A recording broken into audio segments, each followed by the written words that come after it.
Buenas tardes, les doy a todos la bienvenida de Zona Libre, el nuevo programa del Centro de Estudios Libertarios. Por favor, acuérdense de seguirnos en todas las redes sociales.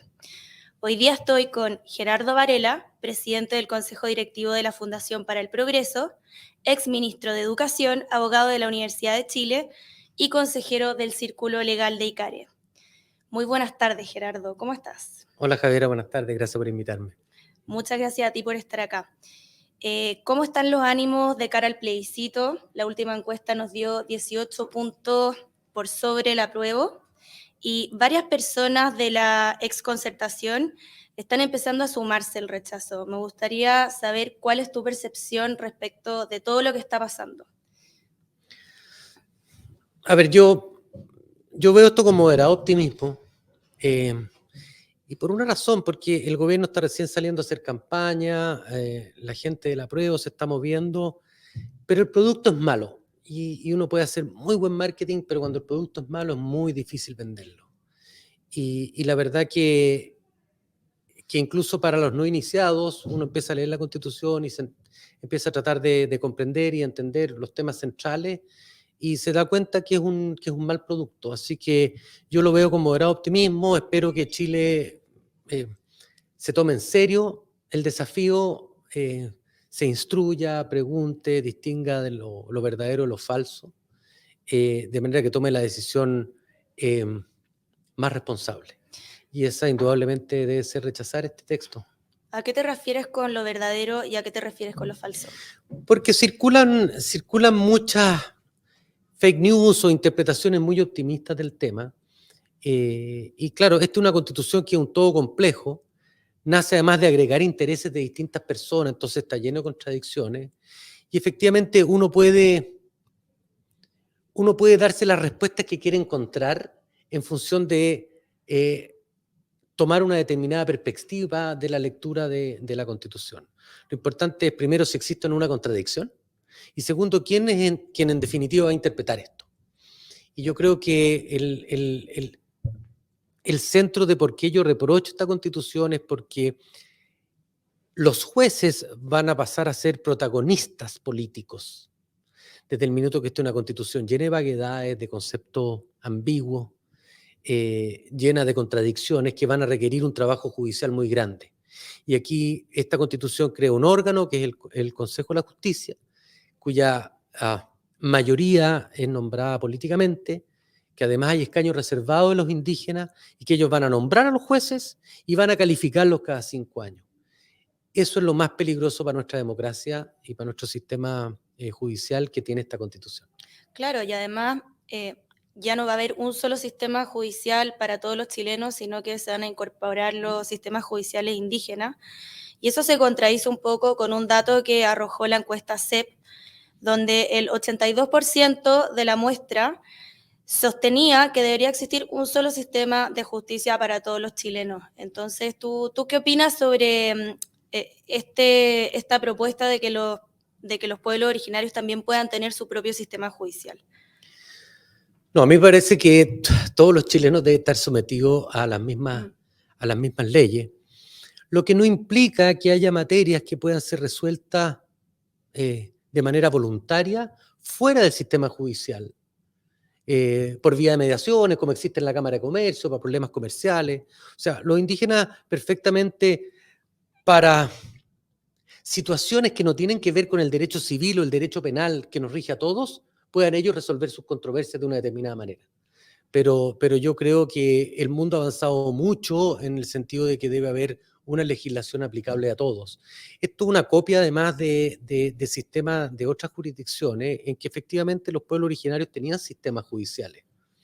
Pero yo nunca he escuchado de cuál es el acervo jurídico del pueblo chango o de Aguita. No sé si tienen un sistema judicial y si hay un número suficiente de personas que conozcan cuáles son esas reglas de solución de controversia. Entonces, la verdad que aquí hay mucho de voluntarismo, de inventarse sistemas judiciales que a lo mejor no existen, digamos. Chile, la verdad que es una nación, somos todos mestizos y fue la forma que se colonizó Chile. Eso es muy distinto que los países anglosajones como Estados Unidos y Canadá, donde sí existen tribus que no se mezclaron, que lucharon, en fin.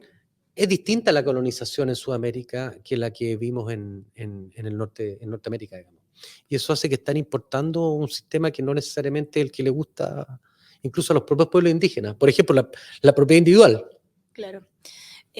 ¿Cuáles son los temas que más te preocupan de este borrador presentado por la Convención Constitucional? Después del plebiscito de entrada, tú dijiste en una entrevista que el tema que más te importaba a ti personalmente era la propiedad privada. ¿Qué opinas de la visión de propiedad privada que propone este texto, el nuevo? A ver, este otro de los temas que son delicados de analizar, porque aquí el titular es que se protege la propiedad privada, pero después viene la letra chica. El contenido del derecho de propiedad se determinará por ley y cuáles son sus limitaciones en función del medio ambiente, en función de la función social. Entonces, ¿a qué se refieren con el contenido del derecho de propiedad? Claro. La gente no sabe. Bueno, el contenido del derecho de propiedad hoy día está en la Constitución, que es el derecho de usar, gozar y disponer de un bien. ¿Qué significa usar? Que tú hagas uso de él. Gozar es que disfrutes de él. Si tienes un campo, que puedas cosechar campo, puedas arrendarlo. ¿Y qué significa disponer? Venderlo. Bueno, eso se va a establecer por ley. ¿Y quién va a hacer esa ley?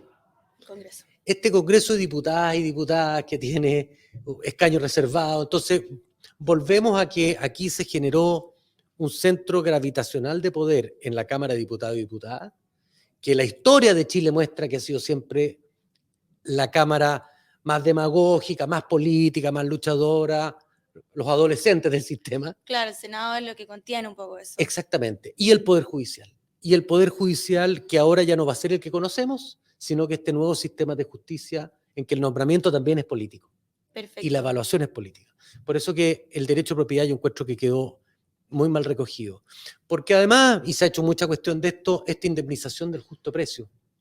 Sí. Por ejemplo, hay otra norma que dice, mire, pero cuando el Estado expropie y haga alguna obra que favorezca o le dé plusvalía a los sitios vecinos, deberá ser considerado. Bueno, si yo hago el metro, fíjate, cuando hacen el metro, normalmente las propiedades que deslindan con el metro suben de precio.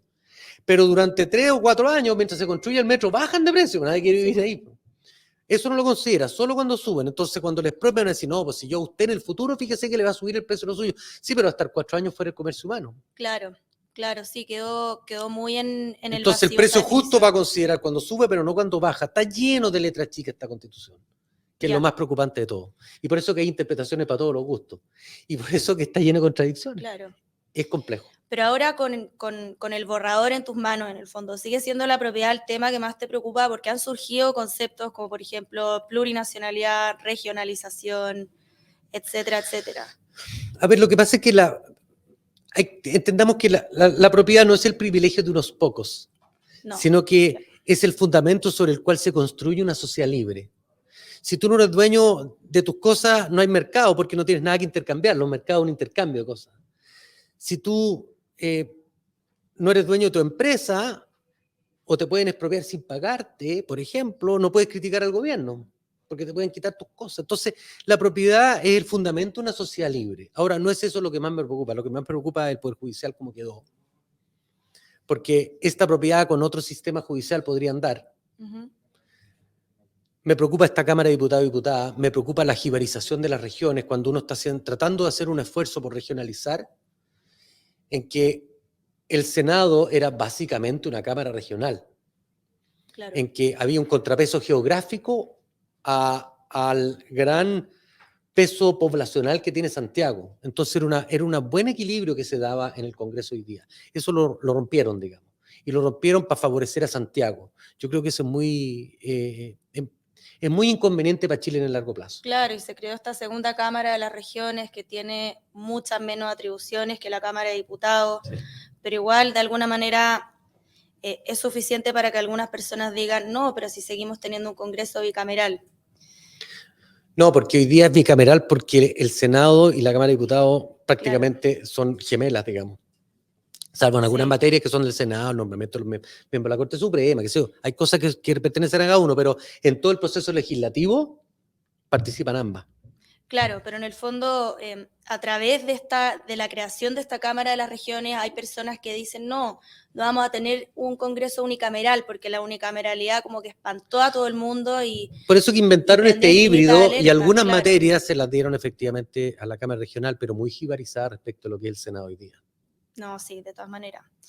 Y, o sea, el sistema judicial es definitivamente lo que más te preocupa No, a ti. sí, y a mí me preocupa Y el otra candado. cosa, por ejemplo, no tanto el candado. Bueno, el candado van a ser 2/3, eso no hay duda, por lo menos hasta el 2026. El problema es que, ¿qué es lo que tienen en común los países que desarrollan, que progresan? Tienen estabilidad jurídica, tienen estabilidad financiera y tienen un sistema político funcional. Y esta Constitución no da estabilidad jurídica porque en la práctica todo puede modificarse por mayorías simples, lo que es el giro ordinario de los países, lo que ocurre normalmente. No tiene estabilidad financiera por varias razones. Uno, porque las municipalidades van a poder endeudarse, pueden hacer empresas. El Banco Central queda sujeto a control político. O sea, si la gente hoy día está sufriendo inflación, imagínate después. Además, va a ser disfuncional porque, de acuerdo a este proyecto, los empleados públicos van a poder declararse en huelga. Si hoy día teníamos o tenemos unas colas fantásticas, increíbles, dramáticas en salud, imagínate lo que va a haber cuando se declaren en huelga. O el registro civil. O sea, los estados no pueden declararse en huelga porque están al servicio de la gente. Claro. Y no tienen este empleador que supuestamente en el sector privado es capaz de abusar. Tienen un estatuto administrativo. O sea, los empleados públicos, por varias y poderosas razones, no pueden declararse en huelga. En esta Constitución sí podrían. Además, la huelga ya no queda sujeta al procedimiento de negociación colectiva. Esta huelga puede ser por cualquier razón, por la guerra de Ucrania, por el problema del COVID. Entonces, la verdad que vamos a entrar en esas dinámicas que conocemos en otros países de estados que se paralizan por cualquier razón. Perfecto. Entonces, la verdad que hay muchas razones para estar preocupados. Yo creo que el progreso de Chile, esta Constitución, y cuando uno ve en la Convención Constituyente había un economista. Bernardo Fontaine. El único. Y empresarios habían 10, con suerte. Todo el resto son activistas, algunos académicos, muchos abogados que no conocen del fenómeno de creación de riqueza.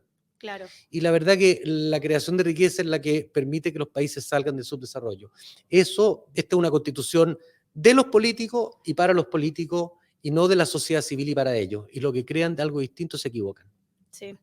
Bueno, de hecho, yo el otro día vi un dato bien interesante en un sitio web que se llama Plataforma Telar, que ha analizado distintos aspectos de la Convención Constituyente y el 64% de los convencionales estuvo siempre de acuerdo con todo lo que se proponía, siempre votaron a prueba, y solo el 6% era un grupo de puros convencionales de izquierda prácticamente, pero este centro de estudio los denominó los convencionales bisagra, que eran los que al final decidían qué se quedaba y qué no se quedaba.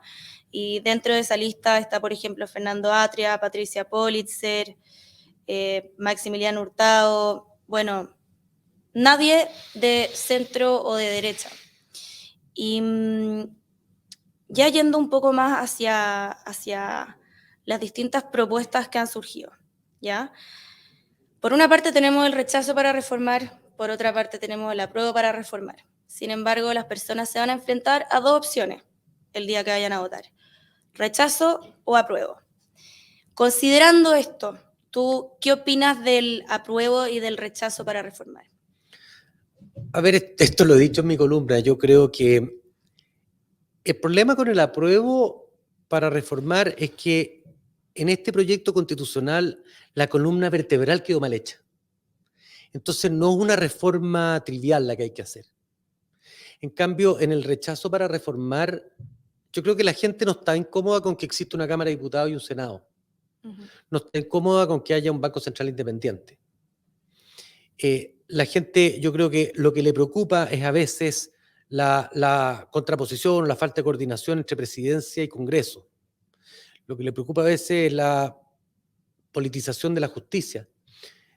Hay derechos que están ausentes de la Constitución actual, por ejemplo, la protección de datos. La gente le molesta que todo el tiempo le estén ofreciendo productos que se aprovechen de los datos que tienen. Entonces, yo creo que hay cosas que modernizar, hay vacíos que llenar, pero el rechazo para reformar me parece mucho más simple que el apruebo para reformar. Porque además el apruebo para reformar tiene desafíos legales de millones de leyes para implementar. Piensa que solo se crean 120 cargos públicos nuevos. Cada cargo público viene con planta, con jefes de gabinete, secretarias, choferes. O sea, hay mucha plata que gastar en eso. El otro día veía una entrevista a alguien que había protestado en su minuto y que, en fin, había salido el 18 de octubre y que decía, como que los políticos nos robaron la protesta, nos robaron la manifestación. Nosotros queríamos mejores pensiones, queríamos otras cosas, ninguna de las cuales la resuelve este texto constitucional. Y por el contrario, si se aprueba, todas las energías políticas del país van a estar dedicadas fundamentalmente a implementar esta constitución. Claro, ¿y cuánto tiempo crees tú que se puede demorar la implementación de esta eventual nueva constitución? Bueno, depende, hay distintas materias, algunas van a ser, yo creo que relativamente rápidas y muy conflictivas. Por ejemplo, toda esta comisión de tierras indígenas. O sea, hay 420.000 propietarios en la macrozona sur que viven desde tiempos inmemoriales, además, en tierras que hoy día los indígenas dicen que fueron de sus ancestros y que les pertenecen a ellos. Eso no va a ser simple, no es barato y no va a ser pacífico. Eso es uno de los temas que yo creo que va a ser muy acuciante. Entonces, yo pienso que es muy peligroso eso. Sí, bueno, hay personas que advierten que el tema de que haya una brecha tan chica entre el apruebo y el rechazo puede, en un futuro, eventualmente culminar con un conflicto civil. ¿Tú crees que eso es muy exagerado o es algo... Todo es posible en el fondo, pero... O sea, nosotros ya tenemos un conflicto civil. Sí. Está ocurriendo y pasa todos los días. No es normal en un país que quemen camiones. Claro. O sea, tú no irías de vacaciones a la cordillera de Nahuelbuta, digamos. Claro. O sea, hay zonas que no te atreves a entrar. Yo por lo menos no iría. Se está extendiendo además, se está extendiendo. Claro, está creciendo, se está extendiendo, viene hace años. O sea, nosotros hoy día tenemos un conflicto civil. O sea, ahí está la familia Luxemburg, la quemaron. O sea, hay la ministra de Interior, que está a cargo de la seguridad pública en Chile, no se atreve a entrar a esta suerte de colonia de dignidad que inventaron, que se llama la comunidad de Temucuicui. Es una nueva colonia de dignidad que el Estado chileno no entra, no tiene presencia. Sí.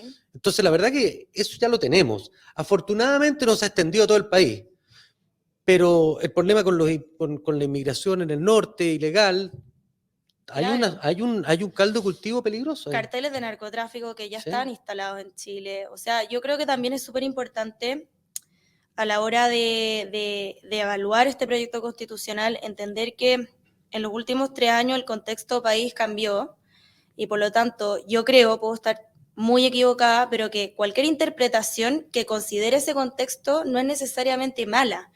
Porque, por ejemplo, han surgido voces que han advertido cosas que podrían eventualmente pasar. Ya, por ejemplo, ese fue el caso de Arturo Zúñiga, que a través de su Twitter publicó que existe alguna posibilidad, en otras palabras, de que Evo Morales trate de adjudicarse nuevamente el norte y lo logre si se aprueba esta nueva constitución. Y ahí inmediatamente Daniel Matamala lo desmintió, diciendo que eso no es posible, porque en el artículo 2 se establece que Chile es un territorio único e indivisible y bla, bla, bla, en el fondo. Pero se da a entender que eventualmente podría pasar porque esta constitución también va a ser reformada y en el fondo va a ser reformada en coherencia con el contexto, con cómo vayan pasando las cosas, ¿o no? Cuando tú reconoces que hay naciones dentro de Chile, la nación jurídicamente y en derecho internacional es un pueblo con una lengua y con un territorio. Entonces, cuando tú reconoces ese concepto, por ejemplo, los Aymara, y dices en otro artículo, pero el Estado chileno es uno, la verdad que hay una contradicción. Matamala, que me imagino es partidario del apruebo, toma la posición más benigna, que es la que a él le conviene. La pregunta es, ¿cuál va a primar, por ejemplo, en esta diferencia que pueda existir en el futuro entre un pueblo, Aymara, de Aguita, que reivindica, porque cuando yo digo, yo soy una nación, tengo un territorio, tengo derecho a financiarme, o sea, las minas que están ahí, y digo, ¿sabes qué más? hay mucho más aymaras en Bolivia y me quiero fusionar y quiero respeto, tanto de Bolivia como de Chile, si no digo que sea Evo Morales. Entonces, la verdad que se está creando un peligro que solo puede empeorar en el futuro. Y Matamala, por supuesto, no va a sufrir las consecuencias de estar equivocado, como ha ocurrido en muchas cosas. Dijo, oye, viene el cuco con los retiros, cuando todos los economistas le dijeron que era 10%, o sea, que el retiro del 10% iba a generar inflación. Claro. Y decía, no va a pasar nada, y viene el cuco, y de otra vez. O sea, la verdad que Matamala una y otra vez demuestra estar equivocado y no sufre las consecuencias de haberlo estado. Tal cual. Y bueno, hablando un poco de este tema, tú bien lo dijiste, finalmente todas las constituciones, y por supuesto esta, por sobre todas las cosas, admiten varias interpretaciones. ¿Ya? O sea, al final el debate que uno ve en la televisión es un debate de interpretaciones. ¿Cómo podemos diferenciar una mentira de una interpretación? Porque en el fondo hay un bombardeo de personas que responden, eso es mentira. A Bernardo Fontaine también lo acusaron de ser difusor de una fake news cuando dijo que existía la posibilidad de que los cotizantes ya no fueran dueños de sus pensiones. Pero mira, hay una señora, señorita Constanza Salgado, que tiene un pequeño video sobre la propiedad. Y que ella efectivamente toma una posición benigna respecto a la propiedad. En uno de los temas dice, es mentira que a usted le vayan a expropiar 10 millones de pesos que tiene en su cuenta si tendrían que pagarle 10 millones de pesos. Y lo hace así con este gesto, forma encantadora. Bueno, la verdad que eso es mentira. ¿Cómo lo hicieron en Argentina? Le dijeron, usted tiene 10 millones de pesos, pero los va a necesitar cuando tenga 65 años. Yo le voy a quitar esos 10 y le voy a dar un vale por los mismos 10 a cuando usted tenga 65 años, que se llama pensión. Yo me quedo con su plata hoy día y le hago un cheque a fecha contra un banco quebrado que se llama Estado en 20 años más. Entonces, la verdad que lo que la gente tiene que hacer es a ver, ¿es esto que me dice esta persona verdad? Siempre y en todo lugar. Claro. Entonces, las constituciones, detrás de la complejidad interpretativa que tiene, traen una verdad económica, ¿cierto? Una verdad de poder. Entonces, Sí. la primera pregunta es, ¿quién tiene más poder con esta constitución? ¿La sociedad civil o los políticos? ¿Quiero que lo tengan los políticos? Porque las constituciones están hechas para defender a la sociedad civil de los políticos, no al revés. Claro. Y esta es una constitución que lo que hace es que le da un monopolio y una fuerza impresionante de poder a la clase política. Y la clase política no tiene sus intereses alineados con nosotros los ciudadanos simples y mortales. Claro, y puede cambiar.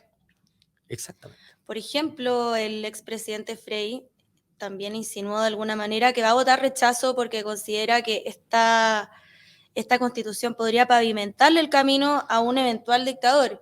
Hoy día nosotros vivimos en democracia y no nos podríamos imaginar que eso pudiera ocurrir, pero nadie sabe lo que va a pasar en 5 años más, en 10 años más. O sea, vamos a tener estas neodictaduras como la de Maduro, digamos. Claro. Que expulsa a sus ciudadanos. O sea, ¿qué pasó en Venezuela? Primero se fueron, como dicen ahora con la reforma tributaria, afecta a los ricos. Bueno, primero se da la plata, después se dan los ricos, después se dan todo. Claro. Y así se destruyen los países, digamos. Yo creo que efectivamente lo que permite esta constitución es que un grupo hegemonice el sistema político y no lo suelte más. Claro. Y eso es bastante parecido, cuando se acaba la posibilidad de alternar el poder, es bastante parecido a una dictadura. Y esto se puede lograr, porque incluso cuando pierdo la presidencia, puedo tener la Cámara, y lo que nunca pierdo es el control político del sistema judicial. Claro. Eso es lo peligroso. Por eso que yo coincido con Eduardo Frei, esta constitución es muy peligrosa porque permite que un grupo hegemonice para siempre el poder. Claro. Y de eso no se trata la democracia, se trata de la alternancia en el poder. Sí. En forma pacífica. Y es lo que ha mostrado Chile. Las preferencias políticas de Chile son esas. Ha ido alternando en el poder. Totalmente, totalmente. De hecho, el centro está creciendo cada vez más. Gracias a Dios, gracias a Dios la gente se está poniendo sensata. Y esta radicalización... Yo en esto estoy con Cristian Bastías, que lo leí el otro día en el Mercurio, que decía, mira, Chile yo lo veo como que hay un 20% de gente ultraderecha que que le gusta la dictadura y un 20% de ultraizquierda que le gusta la dictadura, y el resto es lo que confluye al centro, que es ese 60% razonable, sensato y demócrata siempre y en todo lugar. Los otros depende si yo estoy un poquito con Bastidas, y ojalá que la sociedad chilena vuelva a apreciar la sana convivencia, la amistad cívica, y que tengamos una constitución que no es perfecta, que no nos soluciona todos los problemas, pero que es suficientemente buena para garantizar la convivencia pacífica, elecciones periódicas y alternancia en el poder. Claro, totalmente de acuerdo. ¿Tú crees que este gobierno representa algo que en algún momento fue, o que hoy día es más bien, una mayoría política coyuntural?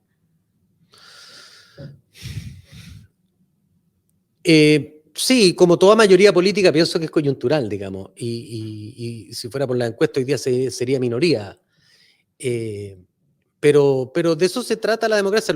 Al presidente lo elegimos por 4 años, tiene que gobernar por 4 años, tiene que llevar adelante un programa político, y yo respeto la elección en las urnas.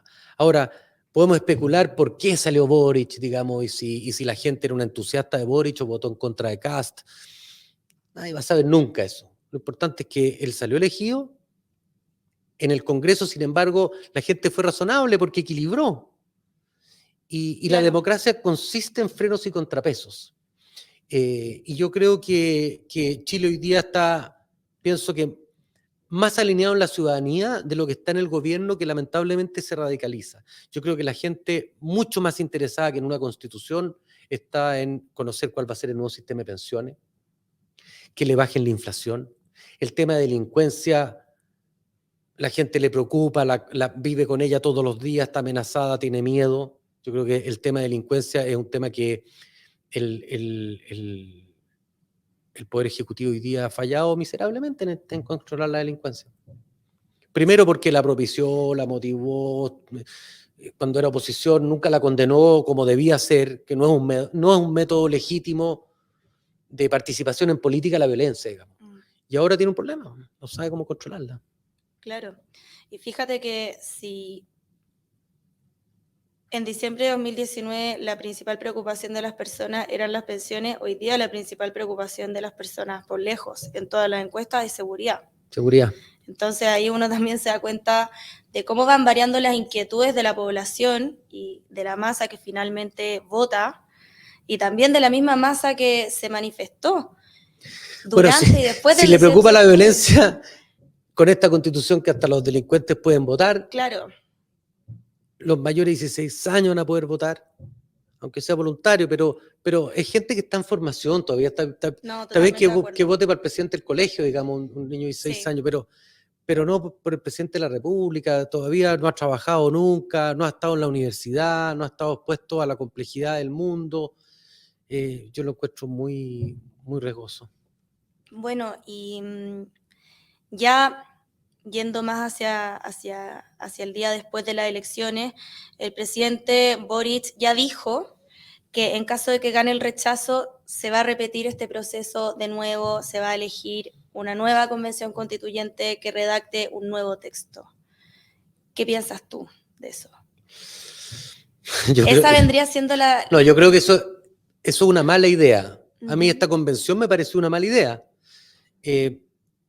Nosotros tenemos un Congreso elegido democráticamente, con reglas que todos conocemos, tenemos el derecho a participar, tenemos un Congreso que acaba de asumir en marzo. Ese es el Congreso que debe hacer una nueva constitución. Si la idea de que el Poder Constituyente hay que crear una asamblea paralela en que en realidad va a haber gente mucho más virtuosa, más sabia y Con más, el mismo sistema electoral, y además. más perfecta que lo que son nuestros congresistas, que son fiel representantes de lo que somos el resto de los chilenos, yo creo que está de más eso. Yo sí soy partidario de que se reforme la Constitución, que exista esa discusión, pero que sea al interior del Congreso. Y probablemente el Congreso, como lo ha hecho siempre, va a tener que escuchar al Poder Ejecutivo, a los partidos políticos, a la sociedad civil, a los gremios, a los colegios profesionales, a los expertos, profesores de Derecho Constitucional, a las organizaciones internacionales. O sea, yo soy partidario de eso. ¿Y tú crees que exista la posibilidad de que todas las agrupaciones que están por el rechazo establezcan una lista común con las reformas que se le harían a la Constitución vigente, entendiendo que es un grupo súper heterogéneo, porque ahí tenemos a Kast y tenemos a la Jimena Rincón también. ¿Existe alguna No, yo posibilidad creo que en este minuto hay que... Lo que se nos está preguntando es si esta Constitución que salió de la Convención Constituyente nos gusta o no nos gusta. Sí. Si entre todos los que no les gusta se ponen a discutir cuál es la que les gusta, es una discusión paralela y que debe partir el 5 de septiembre. Perfecto. Entonces, yo creo que antes hay que concentrarse en la invitación que nos hicieron, que fue la que votó Chile mayoritariamente y que dijo, ¿sabe qué más? Haga una constitución y preséntela para un plebiscito de salida. En eso hay que concentrarse. Así es. Lo que sí me pareció a mí muy buena idea de los senadores Walker y Rincón, que ellos presentaran una reforma para bajar el quórum, de manera que hubiera al menos la intención de todos los sectores de efectivamente discutir, porque, y así lo dicen todas las encuestas, la gente mira con simpatía una nueva constitución, pero yo creo que la gente está mucho más preocupada de la violencia y cuestiones cotidianas que de la nueva constitución. Totalmente. Y por eso que yo creo que la discusión debe ser rápida, hay que hacer un nuevo texto, plebiscitarlo y después empezar a gobernar, porque si la gente tiene problemas todos los días, yo creo que hay que controlar la inflación.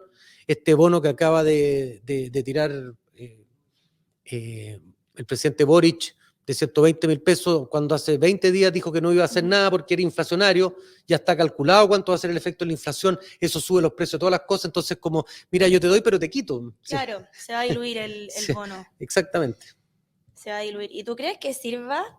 Por ejemplo, Piñera repartió hartos bonos y no le sirvió mucho en términos de popularidad.